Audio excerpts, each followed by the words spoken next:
Merci de m'avoir invité parce que, en fait, ça n'est pas ma spécialité du tout, même si je suis pédopsychiatre et je m'occupe d'adolescents, effectivement. En fait, j'ai plus souvent des problèmes de cannabis que d'alcool avec mes patients. Peut-être que c'est parce que je leur pose pas la question assez souvent à propos de l'alcool. Et donc, je me suis penché sur cette question et je vous propose une intervention en deux temps. Un premier temps scientifique, puisque étant scientifique, c'était un devoir. Et puis un deuxième temps qui ne sera pas scientifique. Donc le premier temps scientifique va reprendre beaucoup de ce que Daniel a dit dans sa présentation. J'ai essayé de regarder ce que l'on dit dans la littérature à propos des stratégies d'intervention.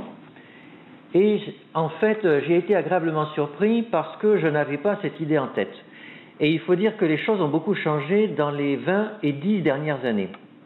Et pour pointer du doigt ce changement, je crois que vous pouvez aller sur le site de la NIAAA, l'association, enfin l'institution américaine qui fait de la recherche autour de l'alcool, qui je trouve que ce sont d'excellents professionnels d'ailleurs.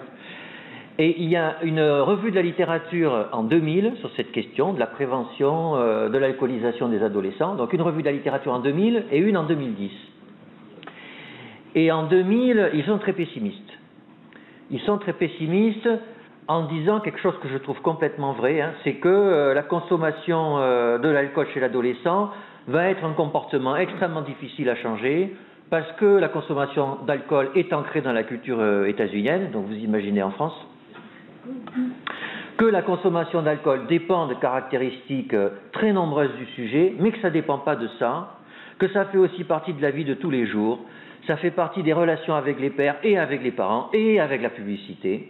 Et donc, pour désamorcer tout ça, c'est l'enfer. Alors, ils disent, en 2000, ils disent, il existe des interventions, certes, mais sont-elles vraiment efficaces? On n'en est pas sûr, parce que les méthodologies sont médiocres, comme d'habitude, parce que, voilà, on n'a pas d'effet à long terme, etc., etc. Donc ça, c'est en 2000. Et en 2010, eh bien, pour une fois, il y a des progrès. Et ces progrès viennent du fait qu'il y a eu de nombreuses études réalisées. Donc ils ont dénombré 127 études pour évaluer l'effectiveness, comme ils disent, c'est-à-dire l'efficacité dans la vraie vie de stratégies de prévention. Alors quand même, vous voyez la difficulté du travail. Sur 127 études réalisées, un tiers sont positives, 10% seulement sont prometteuses.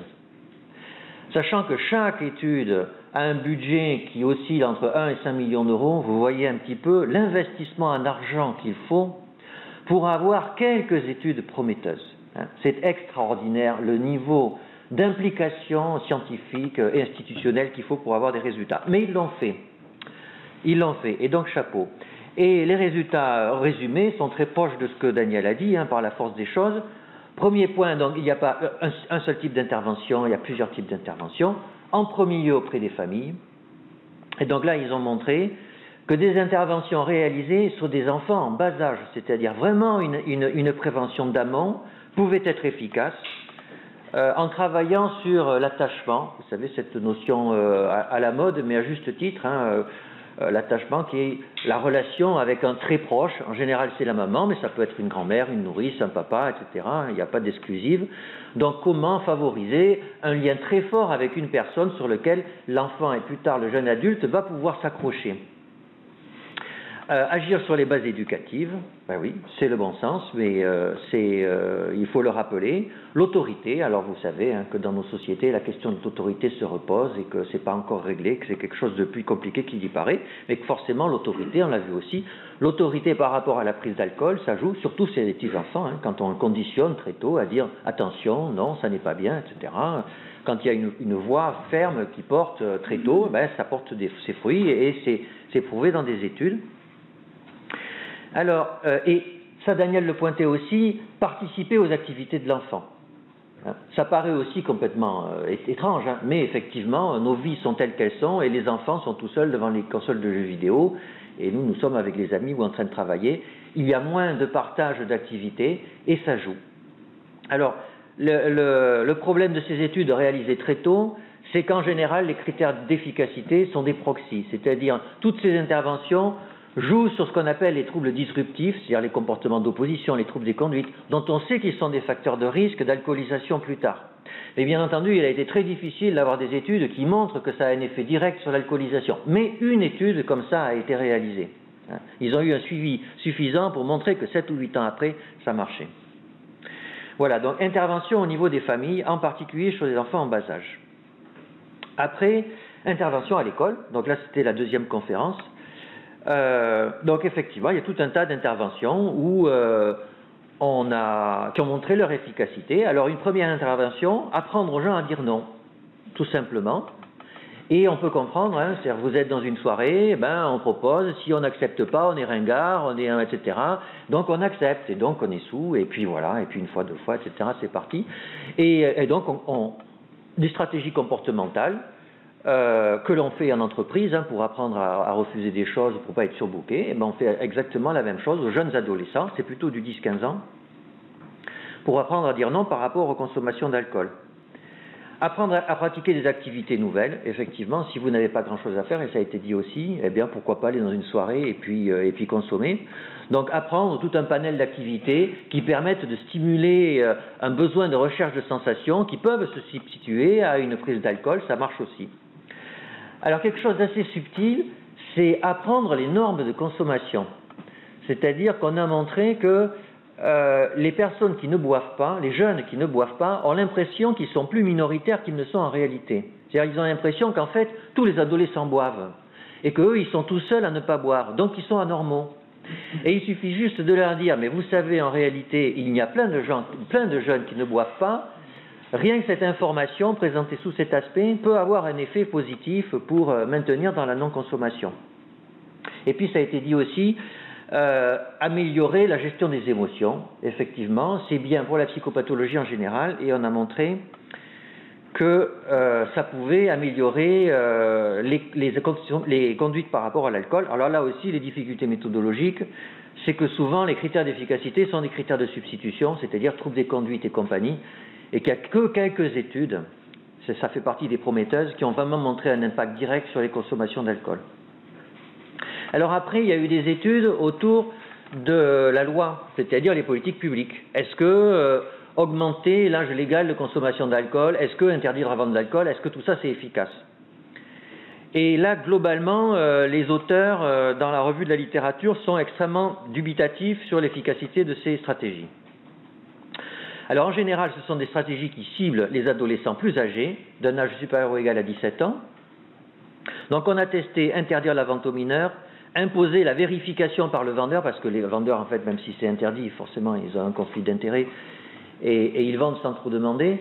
Donc, suggérer, vraiment imposer, surveiller que les vendeurs d'alcool vérifient systématiquement l'âge de leurs clients, stigmatiser la vente d'alcool, relever l'âge de la consommation.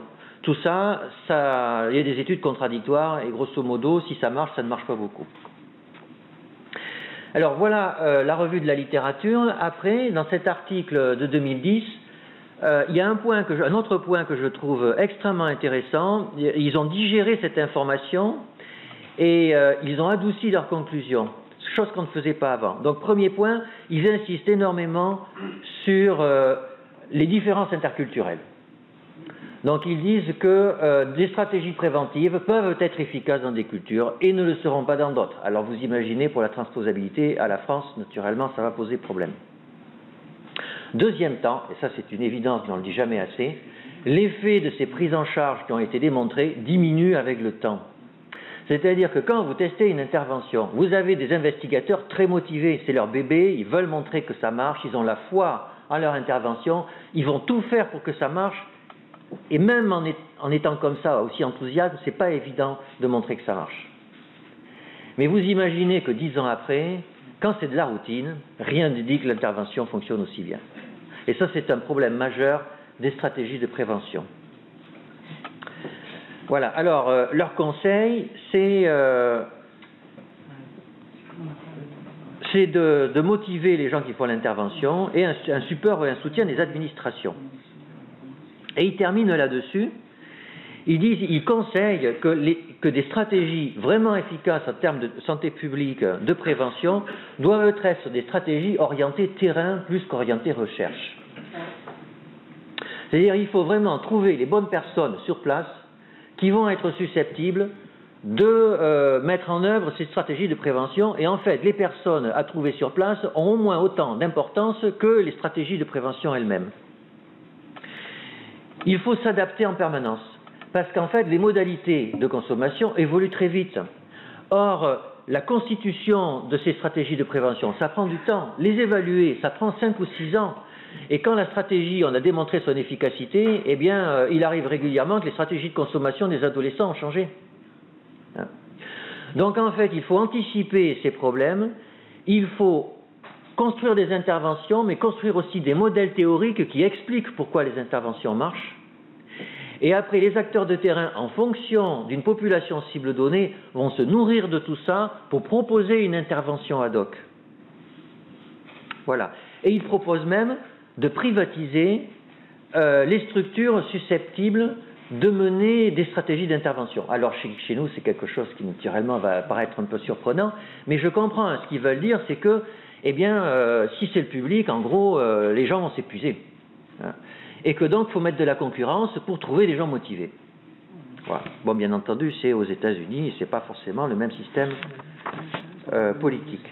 Voilà. Alors ça, c'était la première partie, c'était une partie de revue de la littérature. Maintenant, je vous propose une deuxième partie qui est plus mon point de vue de clinicien et de professionnel de la santé publique, qui a toujours été très dubitatif sur la prévention de l'alcoolisation, que ce soit chez les jeunes, les enfants, les adolescents ou les adultes. Alors je vous dis ça parce que j'entends régulièrement des collègues, et ça a été un peu suggéré, dire tu sais, j'ai déjà essayé en fait, mais finalement ce que j'ai fait comme prévention, j'ai l'impression que ça faisait pire que mieux. Et c'est un tabou, on ne le dit pas trop, mais on a vu, hein, que Daniel, on a vu qu'effectivement il y avait des interventions qui pouvaient être délétères, donc ça c'est quand même un vrai problème. Deuxième point, des collègues qui me disent, et des collègues, des vrais professionnels, moi que je ne suis pas, de vrais professionnels de l'addiction chez les adolescents ou les adultes, dire, tu sais, finalement il n'y a pas grand-chose qui marche, et intervenir dans les écoles, etc., on se demande si c'est vraiment utile. Et puis un troisième me dire, oui, mais moi je le fais quand même parce que c'est bien. Voilà. Si on ne le faisait pas, ça serait mal. C'est-à-dire, c'est une position de principe. Il faut aller dans les écoles, prêcher la bonne parole. C'est vrai que peut-être que ça fait rien. C'est vrai peut-être que ça fait mal. Mais si je ne le faisais pas, je me sentirais pas bien. Donc j'y vais. Alors, bien entendu, vous imaginez que d'un côté, quand on voit l'indigence relative des moyens, et au moins dans la tête des gens, de notre côté, des messages qu'on entend régulièrement comme ceux de l'INCa où boire un verre équivalent à l'alcool par jour, alors vous êtes en danger par rapport à votre santé.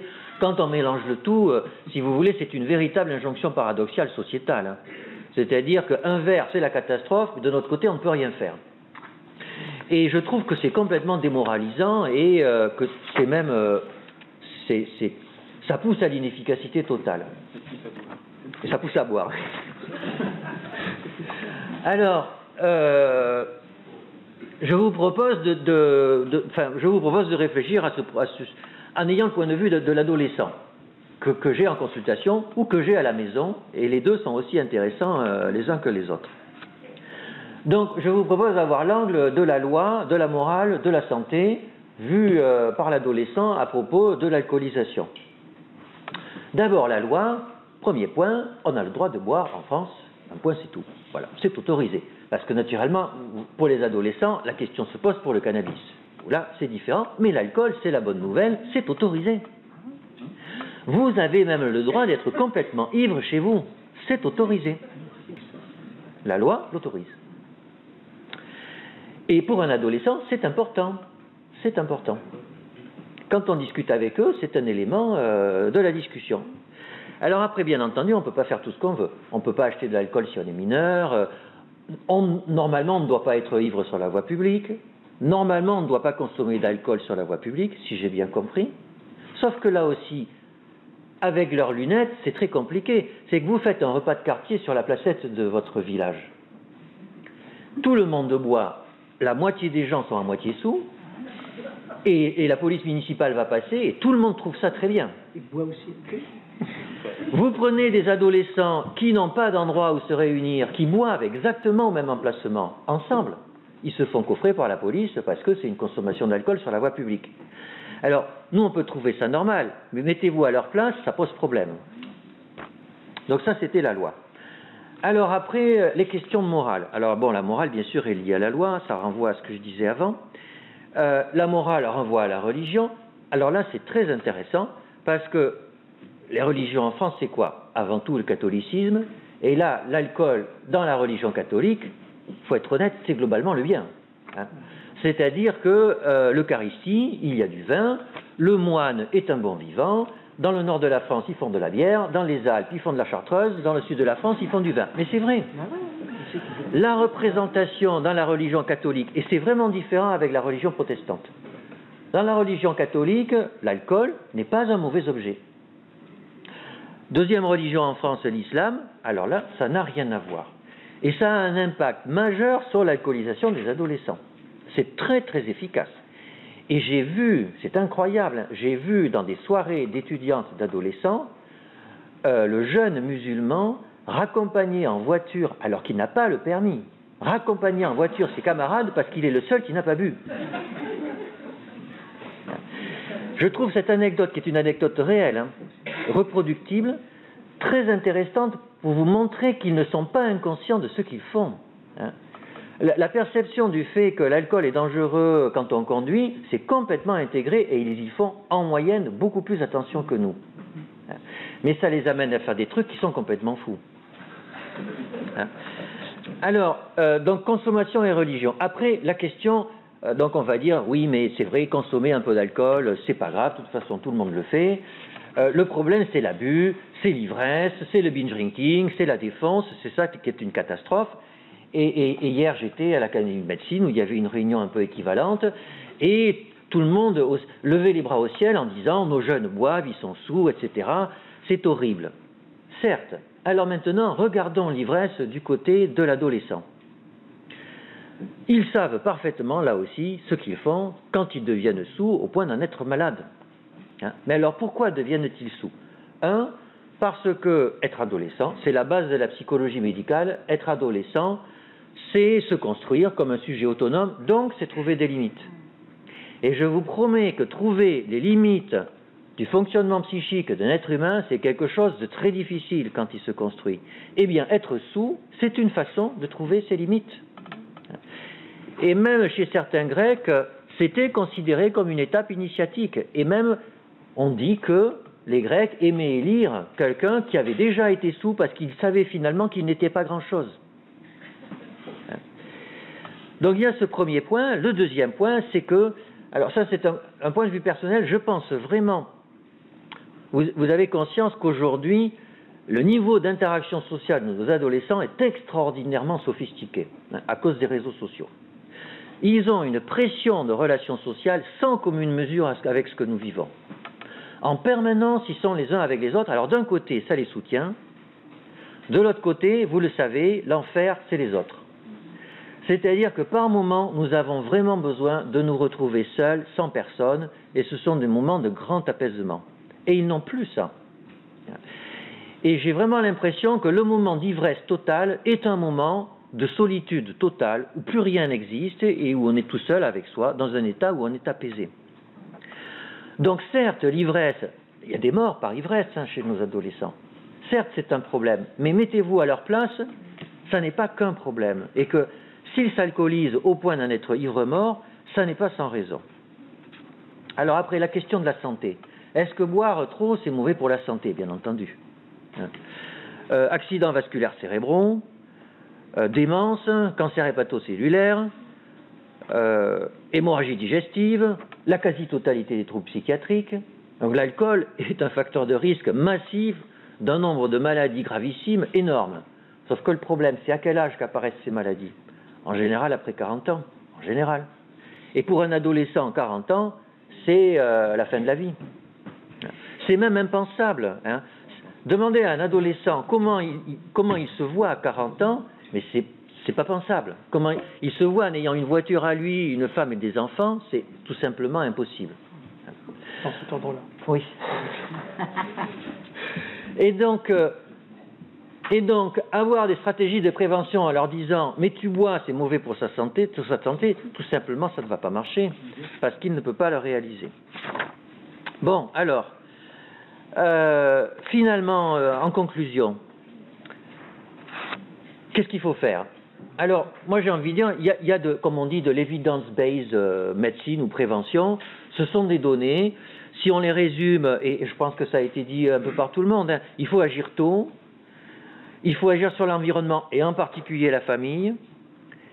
Et les stratégies de prévention ne sont pas forcément universelles. On peut gagner à ce qu'elles soient ciblées. Je pense que, moi, non seulement c'est basé sur des faits prouvés, en plus j'y crois. C'est-à-dire que par rapport à mon expérience, j'achète ça, c'est aussi du bon sens. Alors ça a été montré aux États-Unis, est-ce que c'est valable en France? Franchement, je crois que oui. Je pense qu'agir tôt, agir sur la famille, avoir des stratégies ciblées, ça marchera en France aussi. Alors sauf que ça ne va pas être facile. Pourquoi? Parce que, dans notre pays, en particulier, nous avons cette ambivalence que je vous ai décrite par rapport à l'alcoolisation. Et je pense que vraiment un préliminaire pour que les stratégies de prévention de l'alcoolisation chez l'adolescent soient efficaces, c'est qu'il faut que nous, adultes, arrivions à mettre sur la place publique notre ambivalence par rapport à l'alcoolisation. Première étape. Deuxième étape, il va falloir accepter, et ça a été dit aussi, qu'il y ait des stratégies non universelles. Et ça, pour un Français, avoir des stratégies non universelles, ça veut dire aussi faire de la stigmatisation. Et ça, en termes de santé publique, c'est idiot. Il faut quand même le dire. Ça n'est pas de la stigmatisation que d'investir plus d'argent pour que les populations les plus défavorisées aillent mieux. Ça n'est pas de la stigmatisation, c'est du bon sens. Mais ça aussi, ça va coûter beaucoup d'énergie. Alors après, comment faire? Je crois que tout ce qu'a dit Martin Daoust à la fin de sa présentation sont du bon sens pratique et je ne reviendrai pas dessus. J'insisterai juste sur deux points que l'on oublie souvent, c'est que le soutien des institutions et en particulier des politiques devra être massif. Or, comme ça a été dit, ça n'est pas si sûr que ça soit dans leur priorité. C'est que tout le monde hurle en disant que c'est un problème majeur de santé publique, mais finalement, au fond d'eux-mêmes, je ne suis pas sûr que les gens soient si motivés que ça pour que ça change. Pourquoi? Naturellement, parce que ça les remet en question eux-mêmes. Or, tout ça ne pourra bouger que s'il y a une force, un soutien politique, institutionnel, académique de tout le monde, c'est-à-dire des médecins scolaires, des enseignants, des ministères, des chercheurs qui soient majeurs, massifs. Et le deuxième point, c'est l'évaluation. On a des stratégies de prévention dont on a montré dans des essais qu'elles sont efficaces. Très bien. Mais forcément, il va falloir se poser des questions sur ce que ça fait dans notre pays. Que ce soit à la campagne, en ville, dans toutes les strates de la population. Forcément, on ne pourra pas faire d'études à 1 ou 2 millions d'euros dans chacune de ces strates de la population. Donc il va falloir accepter de faire en permanence de l'évaluation semi-qualitative en se demandant si ce que l'on fait est bien ou pas bien. Ça incite aussi à réfléchir de nouveau sur nos standards d'évaluation. Merci pour votre attention. Merci.